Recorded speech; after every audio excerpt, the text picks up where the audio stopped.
out here in the Hudson Valley and how we take care of our managers and our coaches and the players, how it's really a place where we really favor the home team.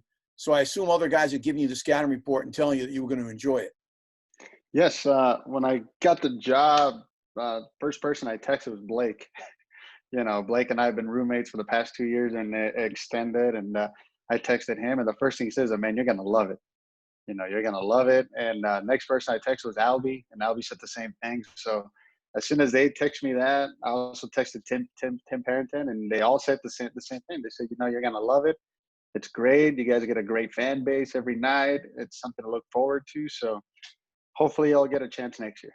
That'd be awesome. And Blake is next week, and we've already done the other two guys so far. So it's Blake hasn't gone. We had him. We have Dave Silvestri coming up, and Bump Wills after him. Bump was in the very beginning. So I said, I want to talk to the guy, even though he doesn't get a chance. So at least the people will get an opportunity to know you a little bit. Told you he's going to ask you for about a half hour of your time, and we can kick around some stuff. So first, let's talk about you as a baseball player. What was that journey? Where did you get started? Where did you figure out that you might be able to get paid to do it? And what position were you? All of those kind of things for the people who don't know. Well, I was born and raised in a small town in the state of Arizona, right on the border. And from a very small age, my dad played, my grandpa played, my great-grandfather played. So, it was something that was already in me. So I started playing at a very young age here. Went to Nogales High School here in my hometown. Got drafted actually by the Kansas City Royals out of high school, but decided to go to college instead. I attended 1 year at junior college at Cochise College. And then I transferred over to the University of Arizona, where I played under Andy Lopez. But to be honest with you, it didn't really hit me that I could actually get paid to do this until I was probably like a junior in high school.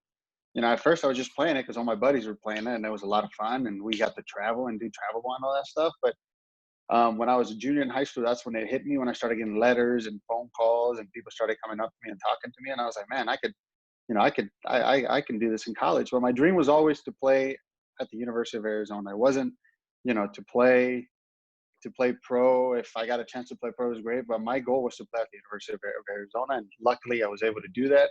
Then after that, I said, whatever happens, happens. And thanks to Mike Brown, who's now one of our scouts, and he was a scout with Houston, he gave me an opportunity with Houston, and that's how I got started in the Pro Bowl. And working for the Rays, we say it all the time, and it's not because they're our affiliate. They really understand minor league baseball and how to produce a player and teach them how to be a pro. And they draft insanely well when you consider it. And they're competitive when you consider their budget. Guys like Mitch Lukovich, who I've said a million times, is probably one of the nicest people I've ever met in baseball. And a guy that loves to not only promote his kids, but promote his coaches as well to make sure they can move up the ladder. Yeah, he's a great guy, man. I love Mitch. I'm glad he's still in the organization with all the changes that we made. And he's somebody that I really admire. He's a person that gave me my first chance at coaching. So I will always appreciate Mitch, and I have a lot of respect for him. Yeah, I hope anyway that he has a bunch of years left, because he's been in the game for a long time. He's been in the game. I know he said one of his bigger thrills was a guy who works for us. His name is Joe Asanio. He pitched in the Yankee organization and in the Pirates organization, and he works full time for the Renegades. And Mitch at the time was with the Yankees, and he got to call Joey to say, "You're coming to the big leagues." Unfortunately, he came to the big leagues in the middle of the players' strike, or right before the players' strike in '94. And when the Yankees and the Expos were the two best teams in Major League Baseball. So Joey actually got to the major leagues. He went to Oakland, I believe, and they shut it down. So the poor guy finally gets his dream. He gets to the major leagues, no games. That's a tough break, man. That's like me becoming a manager for the Renegades and not getting a chance to manage. That's exactly the same break. It's exactly the same thing. That's how I picture it. So I'm going to go with that. All right. So as a ball player, you're a high school kid. You're just kicking it around. You're enjoying the game. You're playing it because you love the game. Your friends are playing it. Like you said, you're a junior. You figure out maybe I could get paid to do this. You get drafted. What was the discussion with your family when you get drafted, which is something every kid dreams of? Say, you know what? It's just not a good enough opportunity. I'm going to go to college. So what was that conversation like? Well, to be honest with you, I had no idea how the process worked. I remember I woke up one day and I got a phone call and they said, "Congratulations, the Kansas City Royals are taking you in the 25th round." So I kind of like paused and I looked at my phone. I was like, "Are you sure you got the right guy? Like you might have misdialed or something, you know?" And I went into the living room and I my dad and my mom were sitting there and I told them, "Hey, I just got a phone call. I just got drafted by the Royals." And they was just crying and hugging. And I had a couple of my buddies text me and call me, and it was a fun process for about 2 days. And then it kicked in, the negotiations and all this, and it became a real easy decision for me to go to school when I looked at myself in the mirror one day and I was about 6 feet tall and 167 pounds soaking wet. And I was like, you know what? If unless I put any muscle on this body or any sort of weight, I'm not gonna do any damage to the baseball. So that's when I sat down and I told my parents, you know what? I think it's better for me to go to college and see what happens after that. And luckily, I was able to put a little bit of size and I got an opportunity again. Well, I mean, I think they must have seen something in you, even though you were skinny at the time, figuring you were going to fill out. But they Mhm. saw something in you. But I assume there's not a lot of leverage in negotiating when you're a 25th round draft pick. Oh, not even. It's either you take this on the table or you can go ahead and go to school. So I was like, all right, I guess I'll go to school. Here's a bus ticket, a McDonald's gift certificate, and a brand new Exactly. A2000 glove. We'll see you. God, if I would have gotten an A2000, I might have signed. Fair enough. Yeah, because there are not enough people who know how good those gloves are. All right, Totally. so you eventually go to Arizona. I mean, dude, that's a program. I mean, that's no, that's like going to Notre Dame if you're a football player. I mean, that's a legitimate baseball program. Yeah. Um, so now you find out what it's like to go on that level where everybody is as good as you, if not better than you, and now you're fighting just to get on the field, I assume. Yes. I remember my first day. I got there, and we got some monsters, man. 2008. We were ranked the number one team in the country, so you can imagine the type of monsters that we had in that clubhouse. And I remember I walked in my first day and kind of looked around, and I saw these guys, and I read about these guys. So I was a little intimidated, to be honest with you. I got home, I called my dad, and I said, "Dad, like I don't think I belong in this program. I think somebody made a mistake." And he said he sat me down and he said, "Son, you're there for a reason. So you're the only reason you're there is for you to battle and get a job." And luckily, I was able to beat out some guys and get my opportunity to play. But to be honest with you, the first week or so, man, it was intimidating. It was really intimidating to be in that clubhouse, to wear the Arizona across your chest. I grew up going to games when I was in high school, when I was younger, and it was very, very intimidating. But then imagine the same thing. You walk into a minor league clubhouse for the first time. Those guys aren't exactly midgets. No, there's some big dudes, man. It's There's some so big dudes. unique when you think about it. Like, I don't know if ever had a chance to run into Yogi Berra or Phil Rizzuto. Those are two Hall of Famers. And I am not kidding you. They're like 5'8", 5'9", and those guys are in the Hall of Fame. Dude, no one is 5'9". Even, the rare middle infielder who runs like a deer and has a little bit of pop. Yeah. Altuve, he's the exception to the rule. Yeah. They are all huge now. Yeah. Six I mean, one is a small guy or below average guy. yeah, I mean, you guys got a chance to watch Greg Jones last year. He's a big dude. He's a big kid, and he plays short, and he's got pop from both sides. He's a great little player, and Listen, like you said, he's not 5'9". He's a 6'2", 6'3" dude. yeah, I do sports every morning in this market, and I said the next day after I saw him play his first game, said that guy will be in the big leagues in 2.5 years, no two ways about it. His tool set is off the chart. I have honestly never seen a kid that fast. There were two times last season, two times it was a routine ball to the center fielder, and he's sliding into second base, and you could see the shortstop like, where the hell did you just come from? Or when he goes first to third, once he hits the second base bag, it's like his feet aren't even touching. I mean, I think he's as fast as anybody in the game, no matter what level it is. I He's a agree. freak. I agree.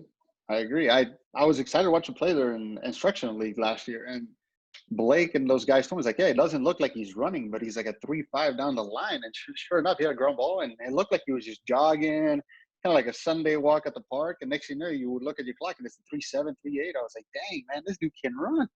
Dude, This look dude can look in the really run." look in the dictionary under the word smooth. His picture's right there. And he's a nice kid too. When you Very nice consider a kid. guy who got that kind of signing bonus, who knows what he is. He was a gentleman. He always signed autographs. He was great to work with. Again, I got to figure he's in the big leagues in 2.5 years. Now this year doesn't count, of course, but he'll be a September call up just for the speed tool. I would hope so. Yeah. I mean, you're not there. wrong. Yeah. Well, you wouldn't have had an opportunity to have him anyway, because he would have moved up the ladder. I know. Unfortunately, in a good way. Is he going to be?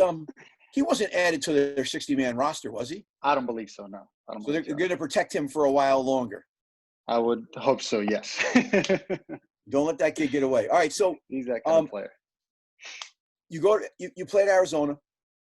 You obviously do well enough to get drafted again. What round did you get drafted this time? I was actually signed as an undrafted free agent. No, stop. Yeah, actually, the draft went by and I was kind of upset. I wasn't sad. I was more upset because I saw some names and I was like, I'm better than that guy, you know?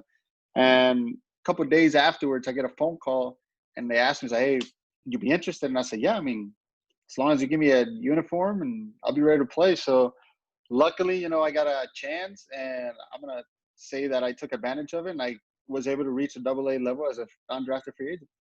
And what position did you play? I got signed as a third baseman and then ended up playing absolutely everywhere. Turned myself into a utility player for the Houston Astros. So you're like Albie. You play everywhere. Everywhere, man. Everywhere. Albie even pitched in a bunch of minor league games. And I did not do that. I wish I would have done that. I warmed up once, but I never got a chance. Oh, that's a shame. All right, so at what point did you know as a player you ain't going any further?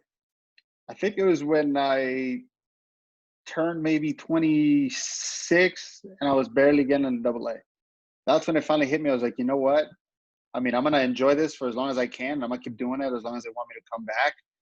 But that's when it hit me is like, you know what? I think my chances and my window's closing. So I better start looking at something else.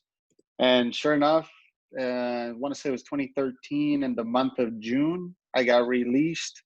As soon as I got home, I called Andy Lopez, who was the head coach at Arizona, and I told him what happened. He said, he was like, how much you got left on your degree? And I said, I got about a semester. And he said, well, you're going to have to split it up into a year so you can come over and help me out as an undergraduate assistant. And that's what I did for a year. And that's where you learned the game even more, I assume. Yes.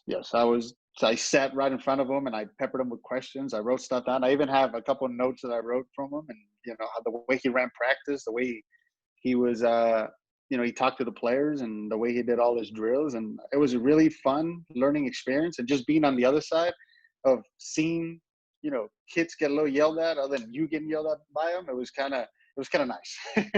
So you weren't in the bullseye anymore because now you were one of the guys dishing it out. Yes. So how would you describe your managerial style for the folks who are getting robbed of seeing you do your thing? Well, to be honest with you, I'm very laid back. I'm very laid back guy. I let the guys play, and I tell them from the first meeting, do what got you here. Don't put any more pressure than you have to. Just do what got you here. But I am a little feisty. I do get into it sometimes. If I feel like somebody or an umpire's taking advantage of my team, then, he's going to hear about it. I did get – my first year was last year, and I did get tossed within the month. I didn't mean to. It just kind of happened. But, like I said, I'm very laid back. I like to have fun. I like to interact with the fans. I like to talk to the fans all the time. I try to get out early to third base so I can talk to whoever's on that line. I'm always – and I hope I get a chance to do it next year, but you guys are going to see that I don't – I talk to everybody. I like getting to know people. I love people, and I think that's the way I manage. Well, it's really weird because when you look at Blake is quiet as can be and very stoic, but the fans loved him. Maybe because he made the transition as one of our shortstops 1 year, and then 2 years later he's back as a coach, or 3 years later, whatever it was. And then you got Tim Parrington, who would talk to everybody. You got Jared Sandberg, who didn't talk to anybody, but he had that stature about him, like he just looked like he was like if the baseball gods gave a replica of what the player would look like, it would be Jared. Yeah. And he was a hard ass unless you were one of his friends. And thank God I was one of his friends. But I mean, it's really different. In fact, in our history of the Renegades, there's only been one manager that the fans didn't like, and they didn't like him with like feisty. Do you remember Joe Alvarez? I do not. I was in the organization for him. No. Woo! That guy. We were playing a game in down in Ripken, and I guess they had a full house. It was going to be fireworks or something, and that's a big building, and it was raining, but Alvarez called their manager because they were friends, and between the two of them, they canceled the game. They didn't even tell the Really? front office. That's The I mean, bus broke down, whew. and he, instead of calling another bus to get there quickly, he just said, "Listen, we're too far away from the ballpark. It's raining anyway." Well, of course, you know what happens. The sun comes out. They get the field ready, and then their manager tells their GM, "Oh yeah, Renegades aren't coming." What? Yeah, dude, he was brutal. And so there's only one manager in our history that the fans didn't like. Otherwise, the fans love the managers. But the weird relationship is they don't understand that it's not the major leagues. You're not going to get paid based on wins and losses. Now, I mean, because you also don't get what you get, and every year it's cyclical. We get great teams. We get some horrible teams. Like in 2000, we were very proud of the fact that we had the worst home record in all of professional baseball. We were 8-30 at home, dude. We put suck on a new level.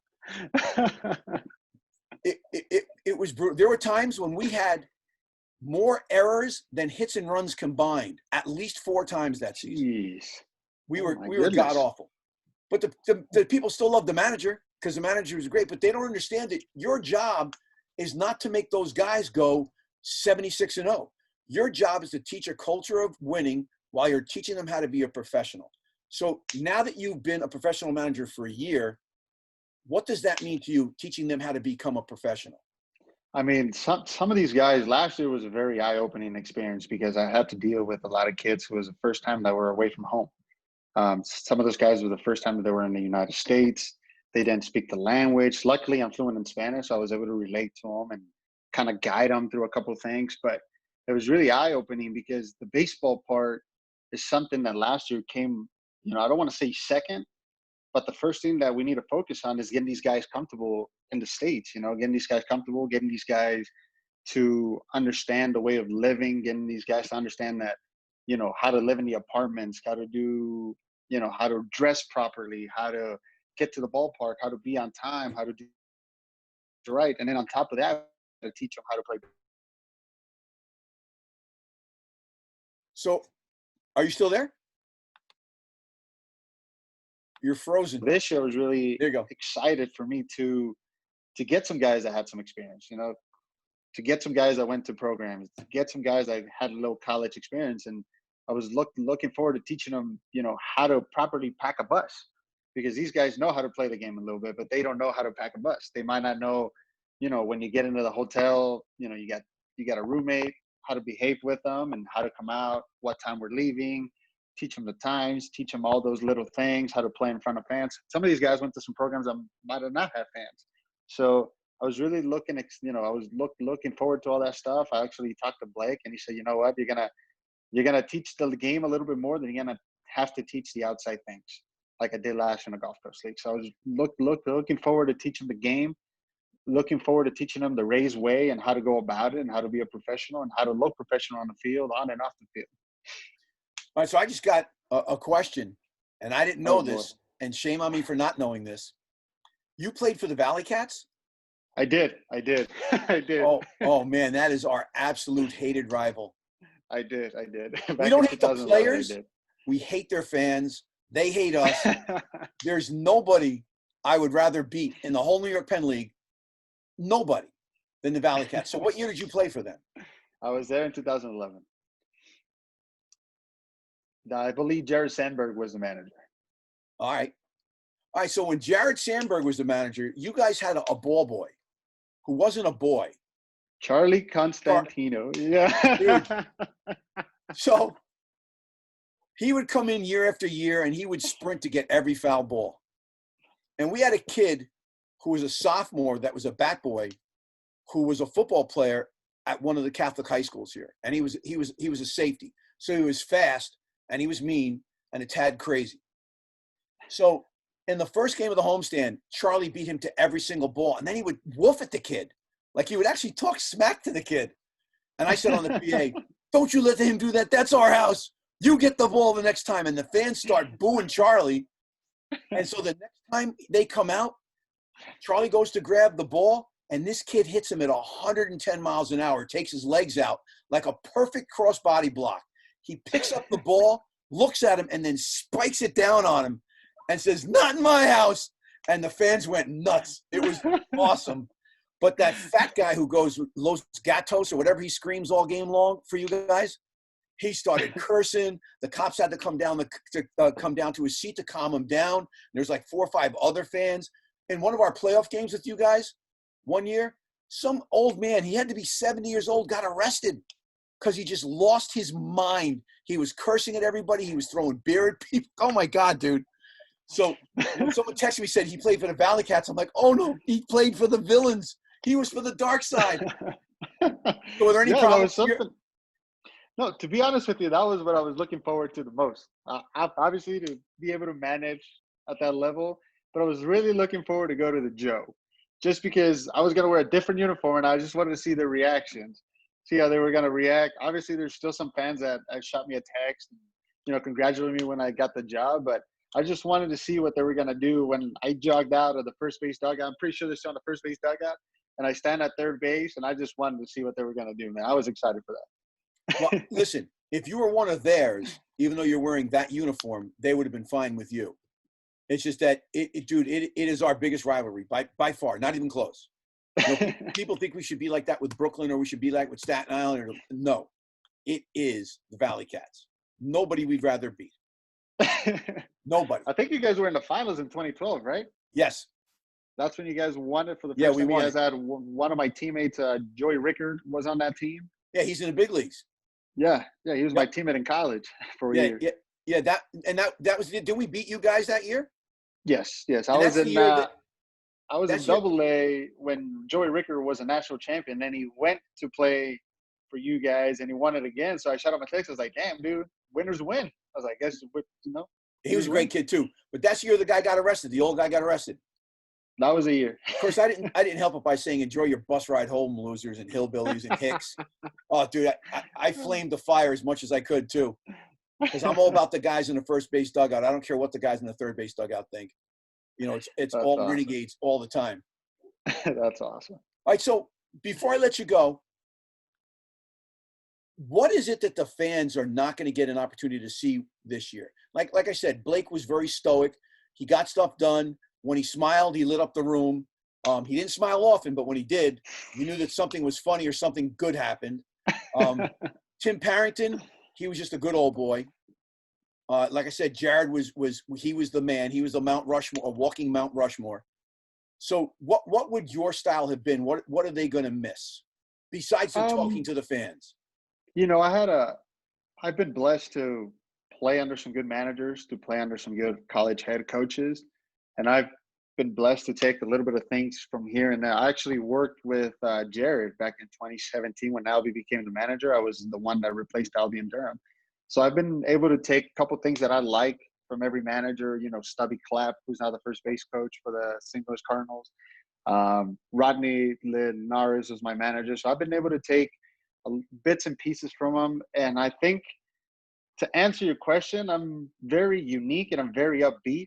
I'm always, like I said, I'm always talking to the fans and I'm always talking to whoever's on the field. I'm a very upbeat guy. I have a lot of energy, which I would hope that it would rattle up on the players and they would play with a lot of energy. So maybe that's one of the things that you guys missed this year was having, me and the staff to have a lot of energy and bring it every day to the yard and bring it every day and hopefully route it out to the players and have the players with a lot of energy. So to answer your question, maybe that's what it is. I'm sure I would surprise you guys with a few antics here and there when I get into it with some umpires or, whatever the case may be. But to be honest with you, I'm a very, very energetic guy. Very energetic guy. Again, I'm heartbroken that we didn't get an opportunity to have you be in our ballpark this year. Hopefully things change next year. I know this is a weird one, because I can't even ask you who your players are because you don't know who your players would have been. They had a 5-round draft, and who knows. So it's not even a matter of like what could we look forward to next year, because I assume the draft will go back to normal next year. My assumption is that's what it'll be, but who knows? Things are changing. There's the contraction issue and teams that aren't going to be around. We're lucky enough that we're not going to be contracted. What will we become? What will you guys become? There's so many unanswered questions, and I've been in the game for a long time. I've never seen anything like this. No, it's really weird. Like from the moment we got to spring training, it was really weird. And then 2 weeks into it, we have a meeting, and they're like, "Oh, you got to go home." And we were supposed to, I came back, and I was like, "Oh, I'll be in Arizona for about a month, and then we'll go back to normal. Everything's gonna settle down." And it's July 8th, and I'm still here, and it's been a very weird 2020, very weird 2020.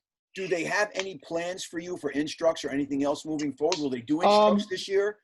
What's to the be deal? honest with you, we've all been asking the same question. We don't know anything yet. I think we're still trying to get, hopefully the big leagues go without any hiccups. Hopefully they play every game. So I think we're on the mercy of them. Whatever, if something bad happens there, then I'm pretty sure it's going to get shut down again. Hopefully it doesn't. So I think for now, our main focus is the big leagues. And then I'm sure we're going to hear something in the next month or so. Hopefully, we're all hoping that we get a chance to develop these guys to not use this year, whatever remain of this year, to beat us in 2021 and 2022.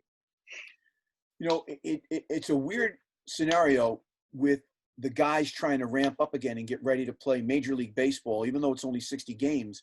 I would believe that this is the one time when a freaky team that no one would expect to be competitive could come out of the box and be really hot and put themselves in a position that, oh my God, whoever even thought of these guys, and now they're competitors, or a big team with a huge payroll and they get a ton of injuries and they're nowhere. Because if you remember correctly, I mean, the Dodgers got to the World Series the last couple of years, but 2 years in a row, they were terrible in the beginning of the year. And they ended up going like 60-12 to run away with it in the end. But you can't do that this year. Mm-hmm. You have to come out and you have to set the tone from day one. But here's the deal. Professional athletes are superior athletes, but they're still human beings. How are they going to ramp up and get ready to play on that level day in, day out? I think what did they have, 6 days off the whole summer? I think so, yeah. I mean, I understand that's why there's a taxi squad. They're going to be able to pull guys on and off. But two pitchers, I mean, seriously, game one, they can't go more than 4 or 5 innings, right? I mean, to be honest with you, the guys that, the fact that we took all these months off, those guys were still working. Those guys did not take a day off. Those guys were working at their homes. They were working out. They were throwing bullpens. They were doing whatever they could to get ready, because they knew that the moment that we were able to go, we were going to go quick. It wasn't going to be a month to get ready. It was going to be a couple of weeks, and here we go. So some of these guys have been going 3 to 4 innings, do some sim games at home, do some live batting practice at home, but they've been getting ready. So I mean, it wouldn't surprise me if guys go 5 to 6 innings every game. If there's no injuries, it wouldn't surprise me either, because these guys, man, they're a different breed. I remember when I was playing and I got done, 6 years ago, that baseball has changed drastically by the way these guys take care of their bodies and the way they, do their workouts and the way they prepare. So it wouldn't surprise me if these guys are ready to roll day one. There's no injuries and nothing. It wouldn't surprise me, to be honest with you. Well, it's a real weird juxtaposition, because when I was little, because I'm freaking old, when I was little, guys went to spring training for a reason. They would show up to camp and they would get into shape. I mean, literally, they wouldn't pick up a ball from their last ball game all winter long, and they would use spring training for 2 things: to get in shape and to find out what young kids are gonna get a job from an old guy. And you saw as the spring went on, guys rounded into shape. Dude, they show up now day one. They're ready to go in spring training, and spring training almost seems semi-useless based on how long it is, based on what the athletes are now. Yeah, I mean, even when I played, that's when I saw, guys were ready to roll. Live BPs day one, and like we got guys taking some hacks. And our guys, from what I've seen I've been in the organization since 2016 was my first spring training. And every year camp just gets more competitive and competitive and competitive. These guys show up ready to take jobs, ready to, do whatever it is to do to make a team. And it's just competitive, man. They show up ready to roll day one. They're throwing bullpens. They're hitting live BPs in, November, December, when I remember my first year and my first offseason, they told me, hey, don't touch a bat till, after Thanksgiving. And I'm looking at these guys like, what? And he goes, yeah, you just played, X amount of games in college. You play X a game, X amount of games in pro ball. You need a rest. And it seems like these guys they don't take a break. They might take a week off and take a vacation somewhere, but they're in the cages, they're in the weight room, and they're ready to roll. They're ready to take jobs. You got to believe Greg Jones didn't take a week off. No chance. That dude was sprinting from day one. Yes. All right. So wrap it up this way. The one positive of you not being here this year is you will be the only Renegades manager ever to be undefeated. I love that. You will go down as the only manager never to lose a game as a Renegades manager. Make sure you guys put that on the wall. Make sure you guys hang that somewhere. So if I don't get a chance to manage next year, the guy that comes in, he knows that I was the only one that's got undefeated. I will let him know as soon as I see him the first time. Trust me, you can ask Blake or any other guys. I'll let him know. And here's another good thing for you is that our managers, dude, a lot of them have gone to the big leagues. We honestly have a lot of guys who've managed our clubs throughout our history that have gone to the big leagues. So you're in a good spot with a great organization. I hope that you find that secret sauce and you get to the big leagues. And when they say, your minor league career, don't be talking about being a Valley Cat. Talk about being the only undefeated manager in the history of the Hudson Valley Renegades. I would forever, whenever, and if and when that day comes, and for some reason they decide to interview me for whatever reason it may be, I'm going to say, and I'm going to bring it up. Did you guys know a fun fact that I was the only manager in Hudson Valley Renegade history to go undefeated back in 2020? When you get that interview, you send it to me and I'll blow it up on Facebook. And make sure we'll make some shirts or something, man. That'd be a lot of fun. Skipper, and I promise we'll get you that hat. I appreciate your time. It was very nice of you to take some time out and do this. Say hello to everybody else in the organization for us. I wish you the best. I got all your information. We could stay in contact, and we'll be able to follow you if you're not with us next year. Awesome. Thank you guys for having me. I appreciate it. Thanks for the guys who tuned in and for everybody for the questions. And like I said, it was a pleasure. Hopefully next year I'll be able to do it.